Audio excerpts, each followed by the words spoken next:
Welcome back to the garage, you guys. I'm doing another video, a super quick video, and I'm doing this video in particular for a very cool viewer on the channel who also has a ZL1 who asked me specifically if I could do a video on what I do before I head out for the track to get this beautiful thing prepared for track days. So I will dive right in, nice and simple. We'll do it nice and quick.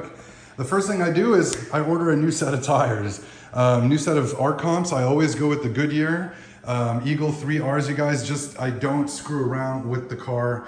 Over and over again, I'll say let engineers engineer. So anyways, my preferred weapon of choice when I'm on track is always OEM. And I do that for the brakes and for the tires. I don't fuck around.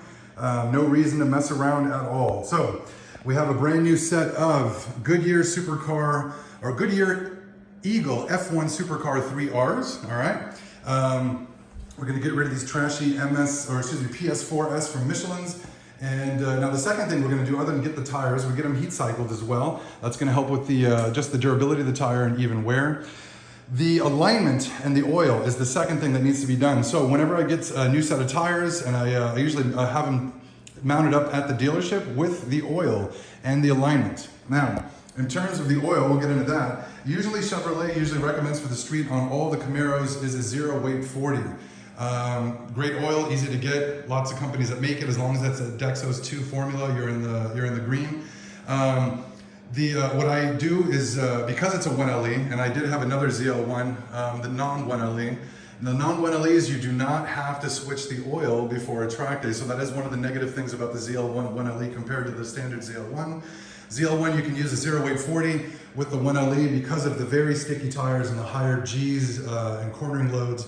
You have to go with a thicker oil, so you have to go with a 15 weight 50. So number two, after the tires that have been heat cycled, I always go with a 15 weight 50 oil. I believe it's 10.6 quarts, so I usually pick up 10 10 quarts online or 2 of the 5 quarts from Amazon, and then I pick up a single quart or just have the dealer top it off with a little bit of 15 weight 50 if they have any there.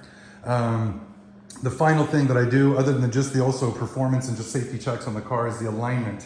The alignment that I run on the street, you guys, from my ZL1 1LE, and I got used to it from my other ZL1, is I always run on the street, I run the Track ZL1 alignment settings, which is 2 degrees in front, or 2.1, and then I go 1.6 in the rear. For Ruby, which is a 1LE, because we have the upgraded suspension, and we have the much higher angles for camber. I run the Track alignment from Chevrolet, which is 2.7 degrees of camber in the front, and then I believe it's 2 in the rear. The toe it's not super aggressive, but you definitely want more camber, especially with a really heavy car like this and some of the loads that it can get. And it doesn't even make them wear that fast at all. I feel like the toe is really what kills the tires. So the 3 main things, we'll go over one more time. You want tires and get them heat cycled. It's worth the extra 60 bucks. You gotta have to do the 15 weight 50. So you have the thicker high performance oil, which I usually leave in for the track season because the car is not daily driven anymore too much.